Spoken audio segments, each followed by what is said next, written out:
नमस्कार दोस्त, आज हम एक टीचर की इमोशनल लव स्टोरी लेकर आए। एक स्कूल टीचर अपनी शादी के लिए बैंक से लोन लेता है, लेकिन 3 साल तक वह उस लोन को नहीं चुका पाता है। तो बैंक से उसके घर नोटिस आता है। अब नोटिस आने के बाद वह बैंक मैनेजर से मिलने के लिए जाता है, लेकिन वहाँ जैसे ही वह मैनेजर के कैबिन के अंदर जाता है और महिला बैंक मैनेजर को देखता है, तो देखते ही एकदम से बहुत चक्का सा रह जाता है। दोस्तों, कौन सी थी वह बैंक मैनेजर महिला और क्या कनेक्शन था इस स्कूल टीचर का उस मैनेजर से? पूरी कहानी के बारे में जानने के लिए वीडियो को अंत तक ज़रूर देखें। यह कहानी उत्तराखंड के देहरादून की है। उत्तराखंड के देहरादून में एक अंकुर नाम का लड़का है और उसकी उम्र शादी की हो गई है और वह एक स्कूल में प्राइमरी टीचर है।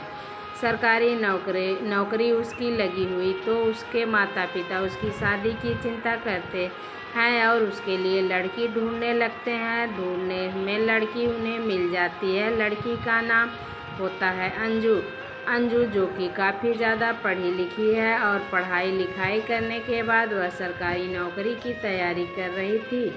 कई टेस्ट उसने दे रखे थे जिनका रिजल्ट आना अभी बाकी है। इसके बाद जैसे ही शादी की बातें तय होती है, तो अंकुर अपने माता पिता से दहेज लेने से साफ मना कर देता है, क्योंकि अंकुर नहीं चाहता कि उसकी शादी में किसी भी तरह का दहेज का लेन देन हो, और इसी वजह से वह अपने घर वालों को साफ साफ मना कर देता है। कहता है कि मेरी शादी में आप कुछ भी दहेज में नहीं लेंगे। इसके बाद अंकुर अपनी शादी की तैयारी में लग जाता है और साथ ही साथ अंजू का नंबर भी उसके पास आ जाता है। दोनों एक दूसरे से फ़ोन पर बातें किया करते हैं और बातों में दोनों को एक दूसरे से प्यार हो जाता है। अब अंकुर वह बैंक से लोन लेकर घर के अंदर सुख सुविधाओं के सामान ले आता है, क्योंकि वह चाहता है कि उसकी पत्नी पढ़ी लिखी आए और पढ़ी लिखी पत्नी को कोई भी दिक्कत ना हो। इसी वजह से उसने गाड़ी भी ले ली थी और गाड़ी के बाद घर का जो भी सामान होता है वो सभी सामान उसने लोन पर ले लिया था। शादी के लिए वो इधर उधर से कर्जा ले लेता है और अपनी शादी की तैयारी में जुट जाता है। धीरे धीरे समय बीतता है। शादी को अब 4 ही दिन बाकी थे और 4 दिन पहले अंजू का रिजल्ट आ जाता है और उस रिजल्ट में अंजू पास हो गई थी। अब जैसे ही अंजू मैनेजर बन गई, तो उसके बाद उसके घर वाले इस बात की बड़ी खुशी मनाते हैं। उसकी शादी के भी 4 दिन बचे थे, लेकिन तभी जो रिश्तेदार होते हैं वो मिलकर अंजू के पिता से कहते हैं कि अब तुम्हारी बेटी मैनेजर बन गई है, तो तुम अब अपनी बेटी की शादी एक स्कूल के टीचर से करोगे। इस बात को सुनने के बाद अंजू का पिता भी अपना मन बना लेता है और सोचता है कि मैं इस शादी को नहीं होने दूंगा। अब इसके बाद वह अंजू से कहता है कि बेटी, अब तुम अंकुर से शादी नहीं करोगी। तुम एक सरकारी बैंक मैनेजर बन गई हो, तो अब किसी भी बड़े लड़के से शादी करनी होगी ताकि तुम्हारा जीवन अच्छी तरह से बीत जाए।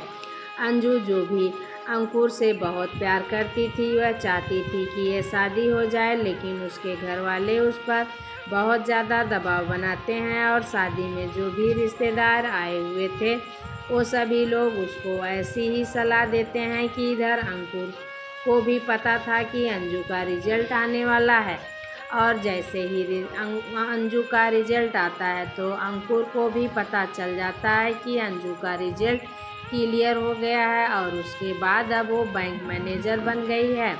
अब इसके बाद अंकुर को बड़ी खुशी होती है और वह अंजू को बधाई देने के लिए फ़ोन करने लगता है। अब पहले जब 2-3 बार अंकुर फ़ोन करता है तो अंजू उसका फ़ोन नहीं उठा पाती, क्योंकि उसके ऊपर घर वालों का प्रेशर था और साथ में उसके घर वाले उसके चारों तरफ बैठे हुए थे। अब 2-3 दिन बाद अंकुर जैसे फ़ोन करता है और अंजू फ़ोन नहीं उठाती, तो वह सोचता है कि शायद उसके घर वाले और उसके रिश्तेदार उसको बधाई दे रहे होंगे, इसी वजह से वो मेरा फ़ोन नहीं उठा पा रही है। कुछ देर बाद फिर से ट्राई करता है और इस बार अंजू उसका फ़ोन उठा लेती है, और जैसे ही अंजू उसका फ़ोन उठाती है तो एकदम से अपने पापा को फ़ोन दे देती है। कहती है कि अंकुर लो, पापा से बात करो। उसके बाद अंजू के पिता उस फ़ोन को लेते हैं और कहते हैं कि बेटा, आपको पता ही होगा, अंजू बैंक मैनेजर बन चुकी है। अब इस बात को सुनने के बाद अंकुर को इस बात की बहुत ही खुशी थी, तो वह एक्साइटमेंट में कह देता है कि हाँ पापा जी, मुझे पता है कि अंजू अब बैंक मैनेजर बन चुकी है। तो उसके बाद उसके पिता कहते हैं कि बेटा देखो, अभी अंजू बैंक मैनेजर बन गई है तो हम अभी इसकी शादी नहीं कर सकते। अब इसके बाद अंकुर के पैरों तले से ज़मीन खिसक जाती है, क्योंकि 4 दिन ही उसकी शादी के बचे थे। उसने मैरिज हॉल भी बुक कर दिया था और शादी के कार्ड भी चल गए थे और उसके घर पे रिश्तेदार भी आ गए थे। उसके बाद वह अंजू के पिता से कहता है कि पापा जी, क्या बात हो गई, आप इस तरह से क्यों कह रहे हैं। तो कहते हैं कि बेटा देखो, अब अंजू मैनेजर बन गई है तो इसके बाद इसकी ज्वाइनिंग में, इसकी ट्रेनिंग में काफ़ी टाइम लगेगा और इतने दिनों अगर हम शादी ना करें तो ही अच्छा है, और इन सभी चीज़ों में 2 साल तो लग जाएंगे। और हम सोच रहे हैं कि क्यों ना अपनी बेटी की शादी 2 साल बाद ही करें। अब इसके बाद अंकुर उनसे कहता है कि कोई बात नहीं पापा जी, अगर आप 2 साल बाद शादी करना चाहते हैं तो 2 साल बाद कर देना, मुझे इसमें कोई परेशानी नहीं है। लेकिन अंजू के पिता अंकुर से कह देते हैं कि 2 साल का टाइम बहुत लंबा होता है और इस बीच हम तुमसे जुबान नहीं कर सकते। इस बीच में कुछ भी हो सकता है और हम तुम्हारे साथ अपनी बेटी की शादी नहीं करवाना चाहते। अब इस बात को सुनकर अंकुर बहुत ज़्यादा परेशान हो जाता है। वह कहता है कि पापा जी, ऐसा मत करो, चारों तरफ हमारी बदनामी हो जाएगी और सभी रिश्तेदार भी घर आ चुके हैं। लेकिन अंजू के पिता उनसे मना कर देते हैं, कहते हैं कि बेटा, अब ये शादी नहीं हो पाएगी। ऐसा कहकर वह फ़ोन काट देते हैं। इसके बाद अंकुर अपने घर वालों को इस बात को बताता है, कहता है कि अंजू बैंक मैनेजर बन गई है और अब उनके पिता शादी करने से मना कर रहे हैं। अब घर वाले जैसे ही इस बात को सुनते हैं तो उस पर बहुत ज़्यादा गुस्सा आ जाता है और अंकुर से कहते हैं कि अंकुर, अगर यह चीज़ हम उनके साथ कर देते तो वह हमारे खिलाफ़ रिपोर्ट दर्ज करा देते, तो तुम भी थाने चलो और इसके खिलाफ़ रिपोर्ट दर्ज कराओ और इन्हें जेल की हवा खिलाएंगे। लेकिन दोस्त, जो अंकुर था वह अंजू से प्यार किया करता था, नहीं चाहता था कि उसकी ज़िंदगी में किसी भी तरह की कोई प्रॉब्लम आए। तो वह अपने घर वालों को मना कर देता है, कहता है कि नहीं, हम लोग ऐसा नहीं करेंगे। अगर हम लोग पुलिस में भी जाएंगे तो वह भी इसमें क्या कर सकते हैं, उनकी मर्जी है, तो अपनी बेटी की शादी करें या ना करें। ऐसा कहकर घर वाले भी चुप हो जाते हैं। अंकुर अपने घर के अंदर ऐसे ही रहने लगता है। अंकुर ने लोन पर गाड़ी ले रखी थी और लोन पर ही घर के अंदर सुख सुविधाओं के सामान ले रखे थे, तो धीरे धीरे करके अंकुर उस लोन को भरने लगता है। गाड़ी की किस्त ज़्यादा जाया करती है, कुछ पैसे उसने इधर उधर से ले रखे हैं, क्योंकि जो मैरिज हॉल बुक हुआ था, जो भी उनके पैसे लगा था, वो सारा पैसा ऐसे ही वेस्ट हो गया था। मैरिज हॉल वालों ने पैसे ले लिया, जो सामान उनका आ गया था उस सामान को वह यूज करते थे। धीरे धीरे समय बीतता है और समय के साथ साथ इन 2 बातों को 2 साल बीत जाते हैं और 2 साल तक अंकुर अंजू का वेट करता है कि अंजू अपनी तरफ से फ़ोन करेगी और मुझसे कहेगी कि मुझे माफ़ कर दो, मैं तुमसे शादी करना चाहती हूँ। क्योंकि दोस्त, जब वो फ़ोन पर बातें किया करते थे तो दोनों एक दूसरे से सच्चा वाला प्यार हो गया था। लेकिन अब अंजू उसके पास फ़ोन नहीं करती थी। 2 साल बाद अचानक से उसे पता चलता है कि अंजू की शादी एक बहुत बड़े घर में हो गई है और वह शादी करने के बाद अपनी ससुराल पहुंच गई है। अब इसके बाद अंकुर की उम्मीद टूट जाती है। वह घर पर ऐसे ही रहने लगता है, उनका कहीं भी मन नहीं लगता और बच्चों को पढ़ाने के लिए जाया करता है। अपने लोन की किस्त भर रहा था। अब इस बीच को देखते ही उनके पिता भी बीमार रहने लगे हैं बेटे की ऐसी हालत देखकर, क्योंकि कई बार अंकुर के पिता ने अंकुर से कहा था कि बेटा तुम शादी कर लो, लेकिन उसने मना कर दिया था, कह दिया था कि पिताजी, अभी हमारे पास इतने पैसे नहीं हैं कि मैं कर्जा ले रखा है, पहले उसको चुकाऊंगा और उसके बाद मैं दूसरी शादी करूंगा। पिता बीमार रहने लगे तो पिता का इलाज कराने के लिए काफ़ी ज़्यादा पैसे खर्च हो जाते हैं और जो एस्टीमेट उसने लोन भरने के लिए लगा रखा था वो सारा कुछ फेल हो जाता है, क्योंकि पिता की बीमारी में सब पैसे लग गए थे। उसी वजह से वह बैंक के लोन को नहीं चुका पाया था। कार का लोन तो उसने चुका दिया था, लेकिन बैंक का लोन उस पर बकाया था। धीरे धीरे इन बातों को 4 साल हो जाते हैं और 4 साल बाद अचानक से बैंक से अंकुर को बैंक से नोटिस आता है। उसे अगवा कर लिया जाता है कि या तो अपना लोन टाइम पर भर दो वरना तुम्हारे घर को नीलाम कर दिया जाएगा। जो लोन उसने ले रखा था उसकी कीमत 10 लाख रुपए थी और उसमें से 2 लाख रुपए उसने भर दिए थे, लेकिन तब भी वह लोन 12 लाख रुपए का हो रहा था, क्योंकि 4 साल के बाद उसकी EMI टूट गई थी और इसके बाद उस पर ब्याज लगना चालू हो गया था और उसका ओवर ड्यू काफ़ी ज़्यादा हो गया था। वह भाग दौड़ बैंक मैनेजर से मिलने के लिए बैंक जाता और वहां जाने के बाद जैसे ही पीएन से पूछता तो पीएन उसे इशारा कर देता बैंक मैनेजर के केबिन की तरफ। तो अंकुर बैंक मैनेजर के केबिन में पहुंच जाता है, लेकिन जैसे ही वह दरवाज़ा खोलकर केबिन के अंदर घुसता है और बैंक मैनेजर को देखता है तो एकदम से उसकी आंखें फटी की फटी रह जाती है। दोस्तों, सामने जो बैंक मैनेजर की कुर्सी पर बैठी हुई थी वह और कोई नहीं बल्कि वही अंजू, जिसने 4 साल पहले उसकी शादी होने वाली थी और जिसके लिए उसने यह कर्जा ले लिया था।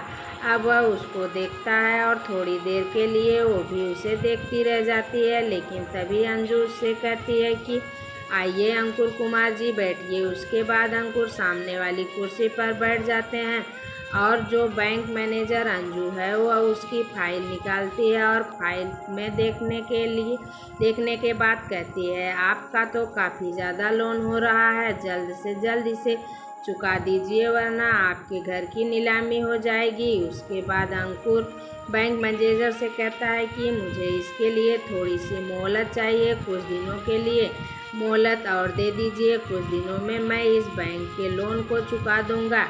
अब जो अंजू थी वो अंकुर से पूछने लगती है कि यह बताओ तुमने इतना सारा बड़ा लोन क्यों ले रखा था। उसके बाद अंकुर कहता है कि 4 साल पहले किसी से मेरी शादी होने वाली थी। उस शादी में खर्च करने के लिए कुछ अपने घर का सुख सुविधा का सामान लेने के लिए ये लोन लिया था, लेकिन बीच में मेरे पिता की तबीयत खराब हो गई और इसी कारण से मैं इस लोन को नहीं भर पाया और मुझे कुछ दिनों की मोहलत दे दीजिए, उसके बाद मैं इस लोन को भर दूंगा। अब इन बातों को सुनने के बाद और अंकुर के चेहरे पर छाई हुई मायूसी को देखने के बाद अंजू से रहा नहीं जाता और वो एकदम से अंकुर से कह देती है कि अंकुर, क्या तुम मुझे नहीं पहचानते हो। अंकुर कहता है कि मैं आपको अच्छी तरह से पहचानता हूँ, आप वही लड़की हैं जिसकी वजह से मैंने लोन लिया था। उसके बाद अंजू अंकुर से कहती है कि अंकुर, तुम चाहते हो कि मेरे पिता से दहेज मांग सकते थे, लेकिन तुमने दहेज ना लेकर इतना बड़ा लोन क्यों लिया। उसके बाद अंकुर कहता है कि मुझे दहेज लेना अच्छा नहीं लगता है और मैं अपने घर के अंदर सुख सुविधाओं का सामान खरीदा था ताकि तुम्हें कोई दिक्कत ना हो, क्योंकि जब मैं तुमसे बात की थी तो तुम काफ़ी ज़्यादा पढ़ी लिखी थी और मैं नहीं चाहता था कि मेरी होने वाली पत्नी को किसी चीज़ की परेशानी हो। इसी वजह से मैंने बैंक से लोन लिया था। लोन लेकर सारी सुख सुविधाएं घर के अंदर मौजूद की थी। इसके बाद अंजू कहती है कि अंकुर एक बात बताओ, तुम दूसरी शादी किए या नहीं। उसके बाद अंकुर कहता है कि नहीं, मैं दूसरी शादी नहीं की, क्योंकि मेरे पिता की तबीयत खराब रहने लगी और जो लोन और कर्ज मैंने ले लिया उसको भरने के लिए मैं शादी से मना कर दिया। पिताजी ने तो कई बार बोला था कि बेटा तो दूसरी शादी कर ले, लेकिन मैंने उसे मना कर दिया और मैंने तुमसे सच्चा प्यार किया था और मुझे बार बार तुम्हारा ख्याल आया करता है।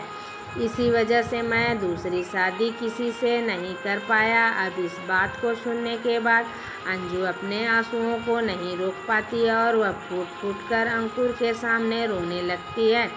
तभी अंकुर आश्चर्य हो जाता है और उसको देखता है और कहता है कि अंजू, क्या हुआ? मैं तो सुना था तुम्हारी शादी अच्छे घर में हो गई है, कोई दिक्कत है क्या? अंजू कहती है कि वह शादी तो हो गई थी, लेकिन वह शादी ज़्यादा दिन नहीं चल पाई। अंकुर पूछता है कि कैसे नहीं चल पाई, तो अंजू बताती है कि जब तुमसे शादी के लिए मना कर दिया तो उसके बाद मेरे मामा ने एक लड़के के बारे में मेरे पिताजी को बताया था कि उसके पास करोड़ों की संपत्ति है और अरबों के मालिक है। उसके बाद उस लड़के से मेरी शादी कर दी गई जाती है और जिस तरह तुमने लोन लिया था उसी तरह मेरे पिताजी भी 30 लाख रुपए का लोन लिया मुझे दहेज के सामान देने के लिए और उसके बाद मेरी उससे शादी करवा दी थी। लेकिन शादी के बाद पता चला कि जिस लड़के से मेरी शादी हुई उन लोगों ने बहुत सारा कर्ज ले रखा और जो कुछ भी शान शौकत दिखाई दे रही थी वो सारी सब झूठी और उन लोगों के हमारे साथ धोखा किया। इसके बाद मैं 2-3 महीने के बाद ही वहाँ से आ जाती हूँ और उसको तलाक दे देती हूँ। अब तलाक होने के बाद हम भी तुम्हारी तरह उसी लोन को चुकाने की कोशिश कर रहे हैं से तुम इन लोनों को चुकाने की कोशिश कर रहे हो। ऐसा कहते हुए अंजू की आंखों से आंसू निकल रहे थे और बाहर बैंक मैनेजर से मिलने के लिए एक लंबी लाइन लगी हुई थी। अंजू अंकुर से कहती है कि अंकुर, क्या तुम मुझे शनिवार को मिल सकते हो इसी बैंक पर? तो अंकुर कहता है कि हाँ, क्यों नहीं मिल सकता हूँ, मैं बिल्कुल मिलने के लिए आ जाऊँगा। उसके बाद अंजू उसे जाने के लिए कह देती है और वह अपने काम काज में वहीं पे संभालने लगती है। धीरे धीरे शनिवार का दिन भी आ जाता है। शनिवार के दिन अंजू बैंक के गेट पर खड़ी होकर अंकुर के आने का वेट कर रही थी। तभी अंकुर आ जाता है। वह देखता है कि बैंक तो बंद है और अंजू उनके सामने खड़ी हुई। तो वहाँ पर वह अंजू के पास जाकर कहता है कि अंजू, यह बैंक तो बंद है और तुमने आज मुझे मिलने के लिए क्यों बुलाया? उसके बाद अंजू कहती है कि मुझे तुमसे बात करनी है और इसलिए मैंने तुम्हें यहाँ पर बुलाया है। उसके बाद अंजू और अंकुश पास के ही एक पार्क में जाते हैं। वहाँ पर जाकर पार्क में बनी हुई एक चेयर पर बैठते हैं और दोनों एक दूसरे से फिर बातें करने लगते हैं। वह पहले की बातें को याद करके कभी कभी हंसने लगते और कभी कभी मायूस हो जाते।